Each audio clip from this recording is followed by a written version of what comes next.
Reflections with theologian Father James Bacik, campus minister at the University of Toledo.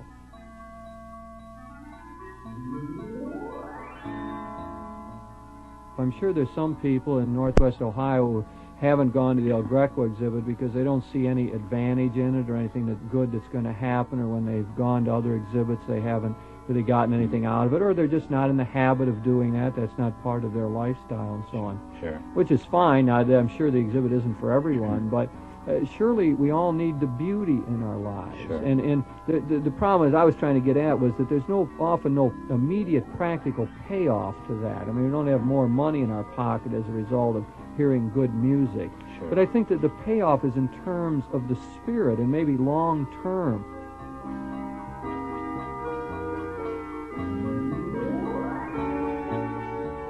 Joining Father Bacik in today's Reflections is Father Roland Calvert, Associate Pastor of Pius X Parish in Toledo.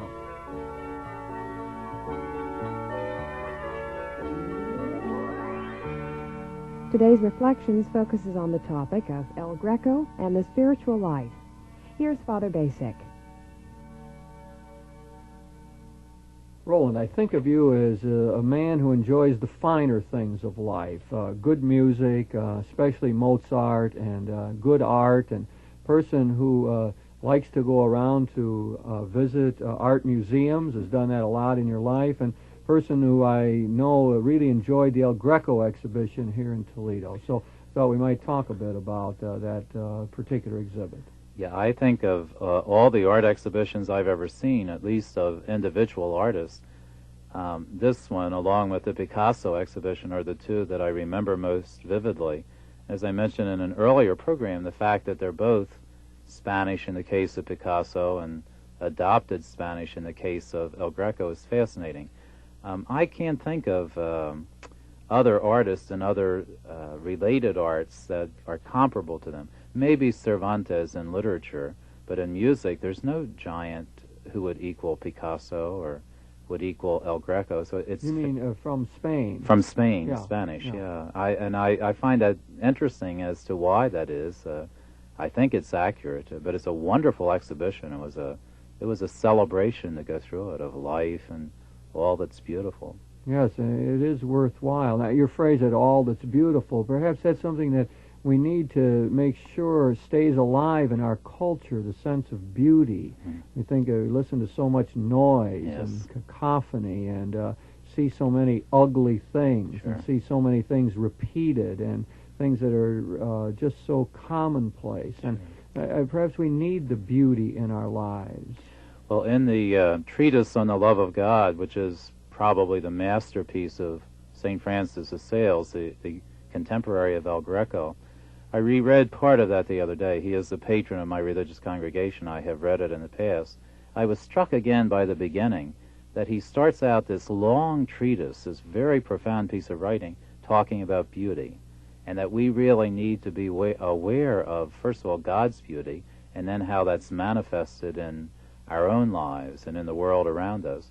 And that's what somebody like El Greco does with such power. His vision of the world and the beauty with which, and the power with which he portrays it, makes us look at it again and see things anew. And that's great. One of the problems is, I think, pragmatically, we perhaps don't see an immediate payoff. I'm sure there's some people in this Northwest Ohio who haven't gone to the El Greco exhibit because they don't see any advantage in it or anything good that's going to happen, or when they've gone to other exhibits they haven't really gotten anything out of it, or they're just not in the habit of doing that. That's not part of their lifestyle and so on. Sure. Which is fine. Now, I'm sure the exhibit isn't for everyone, but surely we all need the beauty in our lives. Sure. And the problem, as I was trying to get at, was that there's often no immediate practical payoff to that. I mean, we don't have more money in our pocket as a result of hearing good music. Sure. But I think that the payoff is in terms of the spirit and maybe long term. I mean, if one lives in a dingy, cramped, sort of ugly atmosphere all the time, maybe it sort of cramps the spirit in a way. I think that the feeling one gets very often in encountering beauty is that the spirit soars. Sure. To see a beautiful person very often can do that. To think of music where maybe we're lifted out of ourselves. And Sure. and perhaps for some people at least too, the paintings such as we see at the El Greco exhibit. But it's a matter of sharpening the spirit and letting it soar and expanding our sense of things. Very often, again, I guess this goes with El Greco, the figures appear distorted, and some people will say, well, it's not real or lifelike. It doesn't imitate nature properly the way the world really is. And forgetting that part of the job of the artist really is to expand our vision of what is real, to help us see beneath the surface and to see things that we ordinarily would fail to see. Well, it's something we talked about earlier, that El Greco very much thought of himself not just as an artisan, a craftsman, but as a philosopher and somebody who reflected. And he wasn't willing just to be an imitator of nature, but somebody who commented on it and who looked at the world and somehow interpreted it for the viewer and helped us to see it. The early great filmmaker in this century, in our own country, D.W. Griffith, once had a little slogan-like saying. He says, "My task is to make you see." I think any artist or filmmaker or anybody connected with the visual arts, that's true. Even theologians, it reminds me of Teilhard de Chardin's statement, just that in his writings he just says to the reader, come and see, come and look at the world the way I see it, and see if it isn't coherent and beautiful and makes sense and helps you understand your experience. So the great people, I think, do this for us. Roland, I wanted to center on one aspect of the El Greco exhibit, that is his spirituality. We could talk about many sides of it. We could talk about him as being a product of the Counter-Reformation. We could talk about El Greco in relationship to his home city of Toledo.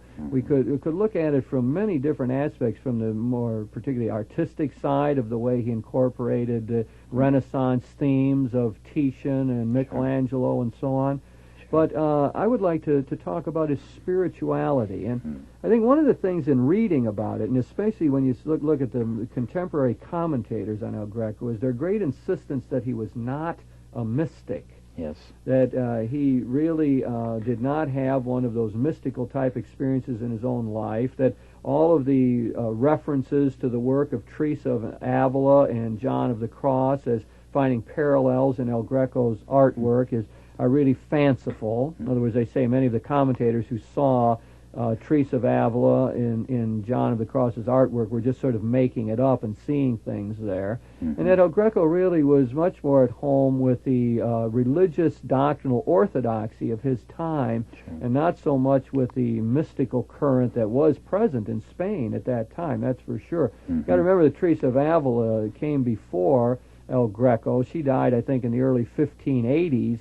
El Greco came to Toledo, Spain in 1577 and lived a long time after she died. And John of the Cross, I'm forgetting when he died, but I think it was 1590 or around there, early 1590s. Now, Greco lived to be 1614. But the point of all that is Teresa of Avila, John of the Cross are the great Spanish mystics. Many people know them, or have heard of them at least, as being important religious figures. And what the commentators are saying is that El Greco is not a mystic like they were. But you know, I'm sure that that's true. But at least you can say this much, that both St. John of the Cross, I just found that date, I couldn't remember it either, it's 1591 that he died, they shared the same city, and they shared the same culture, and they shared the Inquisition, for example, the negative and the positive. And surely in their own separate spheres, because an artist does communicate in a different way than a writer trying to express a mystical vision, but they shared a lot of that is similar. And I think you can overstate the differences too. Maybe it's a reaction to the past, where there was a too simplistic joining together of people like St. John and St. Teresa and El Greco. But on the other hand, there are connections.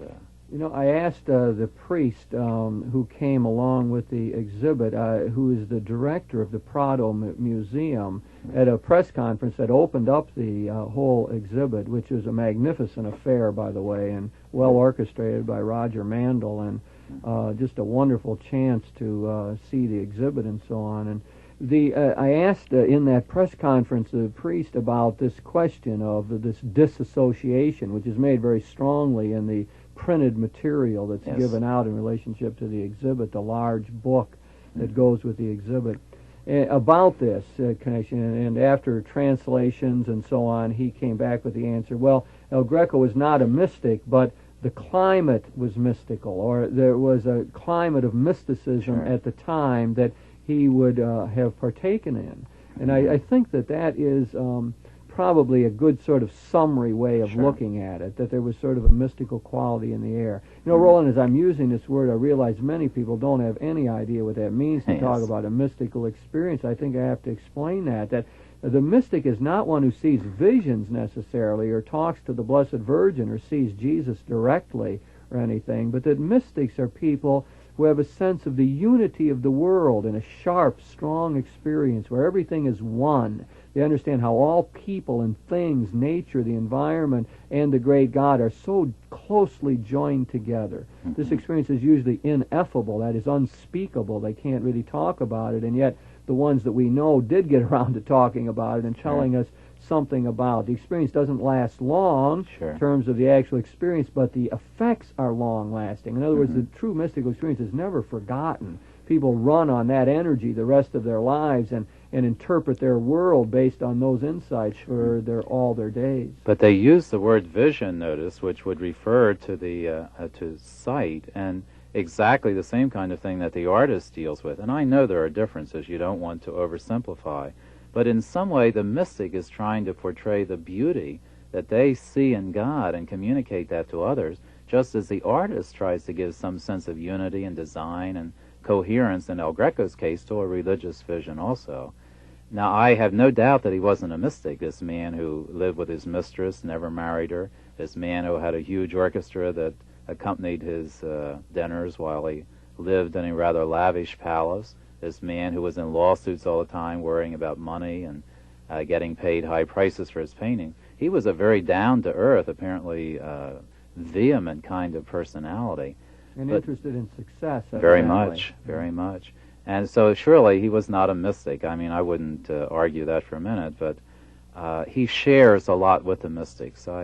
Maybe another way, Roland, of saying that is that he, while not having mystical experience, clearly had religious or spiritual experiences. He knew something of the human spirit. In other words, mystical experience isn't the only kind of religious experience that one can have. There are a lot of other kinds. And I think that maybe we would want to locate him there. I said upon leaving the exhibit, writing about it, something about you couldn't walk through there and not notice or recognize that the man had a spiritual sense of life. That he knew something about the divine-human relationship, and that he portrayed that very much as a man of his times, influenced by the Counter-Reformation and picking up all those themes of the Blessed Virgin and the saints and the authority of the Church and all of that. But what I marveled at is the way in which that world got a deeper dimension. In other words, there was more going on there than just the fight between Protestants and Catholics in El Greco's mind.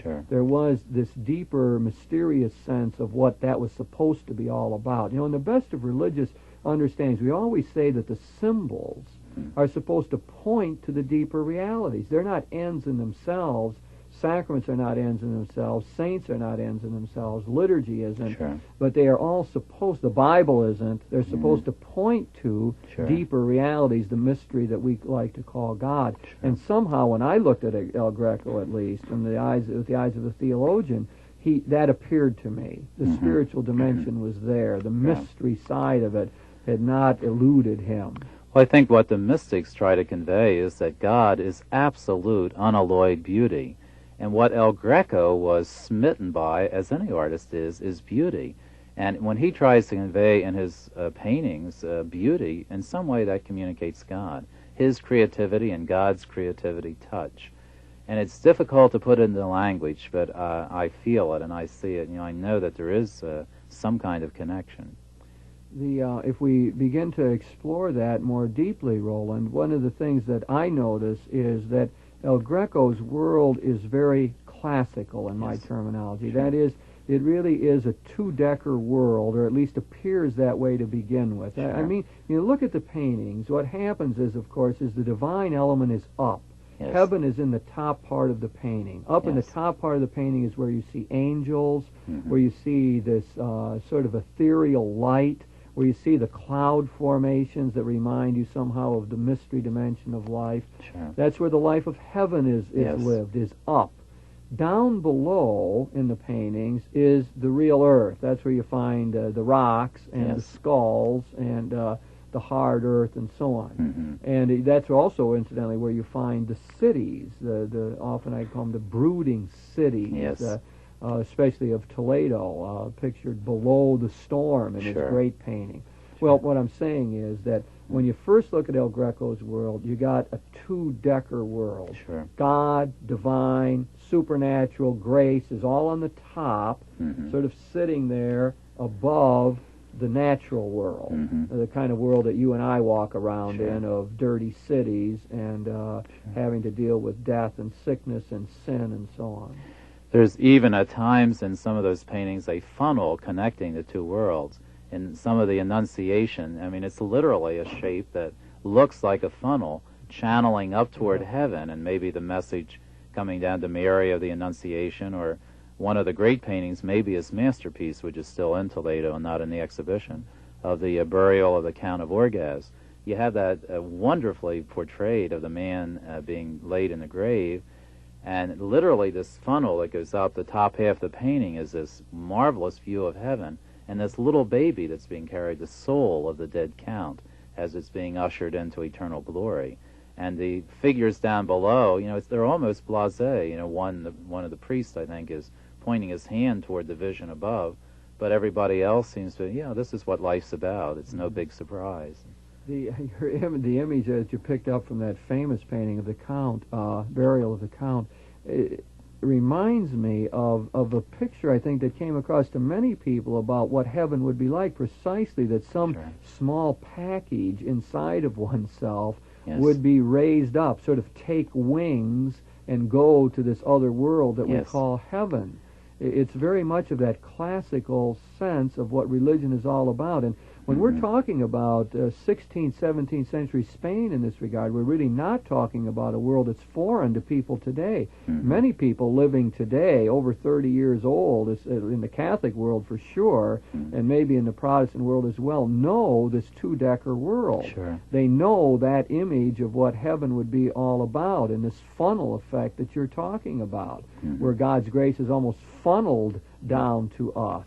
And it comes to us, we often talked about the sacraments that way as being sort of pipelines to God's grace.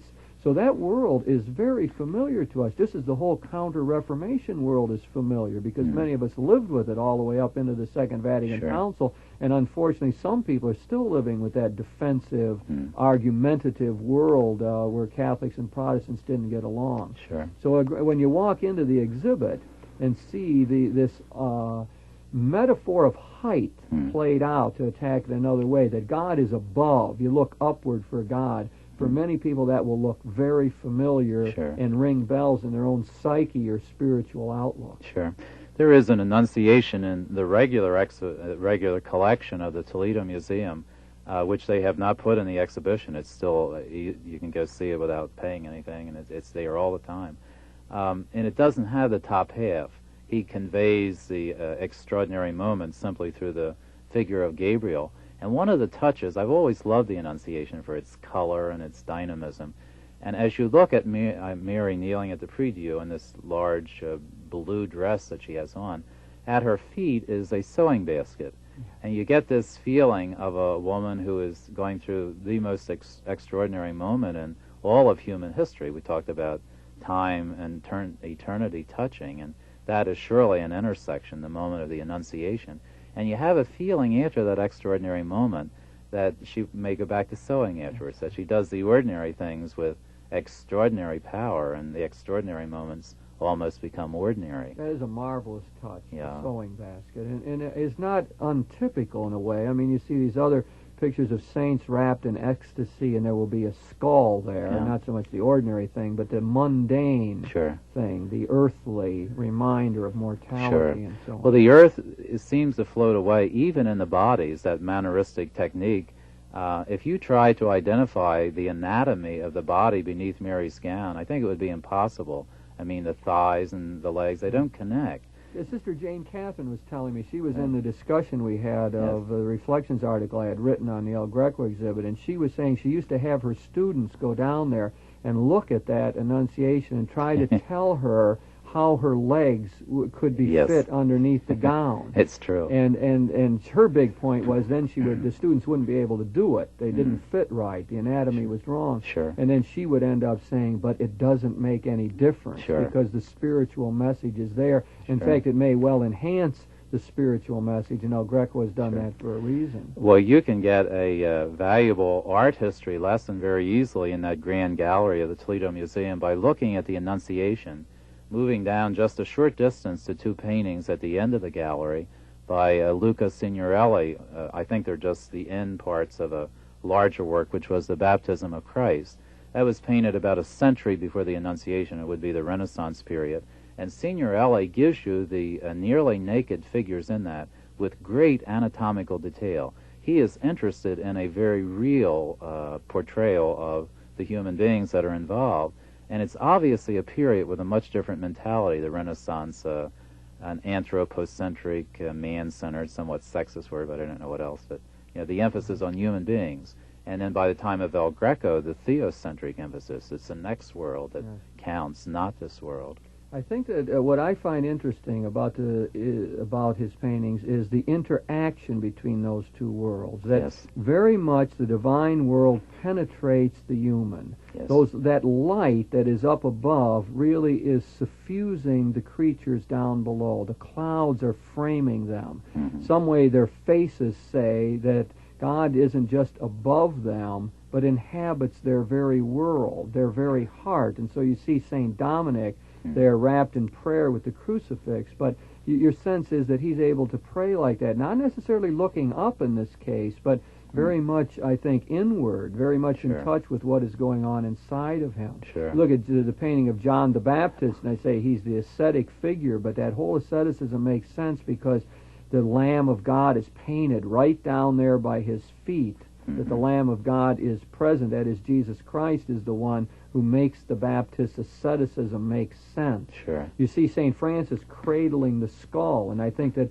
the reason he's able to do that is because he is somehow at peace with immortality, with his own mortality, and with the possibility of the afterlife. Sure. He's come to terms with death, and because of that, he's able to cradle the skull in that way. So my point would be that El Greco really is the best of the classical world. He gives us an interpenetration with what at first sight looks like just grace on top of nature, not penetrating it, up above always, turns out, I think, to be interpenetration. Yes. That nature and grace are together, that this world is precisely what reveals God to us. God comes and takes us over in both body and spirit. Sure. We have not talked very much about the portraits because they're not explicitly religious subjects. But even the portraits of the contemporaries of El Greco, the church people, very few women. I think there's only one in the exhibition of a contemporary woman. But church men, all men, of aristocrats of various kinds, there is a detachment in those faces, and it speaks partially the same kind of thing that you're bringing up, of people who are detached from the world that they're living in, who have some sense of eternity. And I think maybe at times, I don't want to generalize and say in all cases, but there is a sort of a death, too, in the sense of people not totally involved in the world, who find their meaning elsewhere. I guess for me, Christianity means something quite different, which is to take every present moment of this life, to live it as joyously and as fully as you can. But the spirituality that was a lot of the people then seemed to have was the opposite, that we begin living in the next world. Yes. This is a veil of tears, and we've got to get through it, and it's just miserable. And That life of heaven is really the interesting part of the picture. Yes. What's going on up there. The elongated figures are important in this, I think. The fingers, the figures stretching upward at times, the gaze directed upward. Gives a sense of transcendence, gives a sense of the human spirit, I think, striving for the divine, and something like the feeling you'd get in a Gothic cathedral with the pointed arches and this upward movement of the spirit. I think El Greco helps to give us that through those figures. Well, in that wonderful painting of St. Martin and the beggar looks like he's about 7 feet tall. Yes. The feet that El Greco has given him would not support a tubercular ballet dancer, let alone a giant of a man like that. But even though it's wrong and anatomically it's not correct, you look at that and it's spiritual. I know what Sister was talking about, that this man, it's a spiritual event, and it's a human being involved deeply in that supernatural aspect of life. Somehow it comes across. You know, one of the problems for us today in looking at El Greco's world is for many of us the whole thing has changed. Yes. In other words, I get culture shock going in there. Yes. In other words, our metaphor has become depth instead of height. I'm more comfortable with looking for God within human experience, the Yes. God who is immanent. My process is always to say, how can we deepen our sense of what is human? And if we go deep enough, we will find mystery. You know, I'd like some of the divine painted down below, Sure. and not just up above. And so that, in a sense, that whole transcendent world is a shock to us. Now, I think that could be good. It's a good reminder to people like me and those who share the contemporary outlook to say, let's not forget transcendence. Let's not forget the religious dimension of that is height, of looking upward, even while we concentrate on the depth dimension of life. Sure. Did you have that kind of a feeling when you went in there at all? Oh, yeah, very much. Yeah. It challenges your own religious ideas and your view of reality. You know, that's the wonderful thing of a powerful artist like El Greco. It makes you think. And I think some people going in there would say, this is my world. Yes. Some traditional Catholics, Sure. for example, and some people, Protestant people, very immersed in the Scriptures. Sure. Maybe some Jewish people with a very high notion of God, despite the subject matter, I think could understand that. Yes. But I think our major point is here, it's a spiritual experience to see El Greco. He was in touch with something important about the divine-human relationship and can teach us something about that. You've been listening to Reflections with your host, theologian Father James Bacik, campus minister at the University of Toledo.